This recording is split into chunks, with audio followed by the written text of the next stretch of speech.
Balitang Entertainment. Pasabog ang revelasyon kagabi sa High Street. Ang karakter nga ni Dimples Romana na si Tori, ipinakita na ang kanyang evil side. Bait-baitan lamang sa simula pero may tinatago palang kasamaan si Tori. Si Tori ang may pakana ng pagtakas ni Gov Williams sa ospital na ginagampanan naman ni Mon Confiado. Siya rin ang sisira sa buhay ni Sky, Andrea Brillantes. Pati ang nanay ni Sky na si Tanya na karakter ni Angel Aquino, mukhang pahihirapan din ni Tori. Abangan ng High Street, 9:30, dito lamang po sa TV5. Itinanggi naman ni Dominic Roque na mayroon silang relasyon ng aktres na si Catherine Bernardo. Naintriga nga po kasing nagde-date sina Kath at Dominic matapos i-post ng aktor ang larawan nila habang sila'y nag-workout. Ang giit ni Dom, kapatid ang turing niya sa aktres. Sa ngayon, abala raw ang aktor sa trabaho, pamilya at sa kanyang mga kaibigan. Baka na naman magkademandahan dyan. Hindi ingat kayo. Samantala, nagbasa lang ako ng balita, ha? Nabasa ka lang.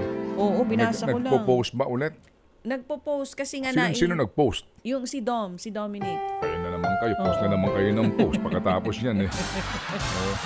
Ito. For the first time, nag-number 1 si Sabrina Carpenter sa Billboard Hot 100 chart dahil nga sa kanyang bagong, yung ganda nito, bagong song niya, Please, Please, Please. Mr. Postman. Erwin? Hindi! Anong please? Iba yun. Carpenters ka mo eh. Pero magkamag-anak sila. Please, Mr. Kano Postman. niya si Karen Carpenter. Iba to. Okay. Please. Pero medyo ganon. Pero walang postman sa dulo. Okay. Please, please, please. Ang ganda ng song, mga kapatid. Ayon sa Billboard, umani po ng mahigit 50 milyong streams ang awitin mula June 14 hanggang June 20. So isang linggo lang.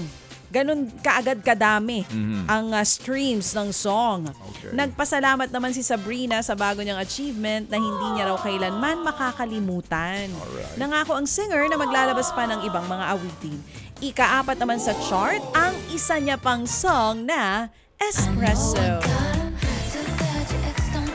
Ito yung Espresso. Ted Filon at DJ Chacha. Ngayon, nasa Radyo 5, 92.3 News FM. Monday to Friday, 6 to 10 a.m.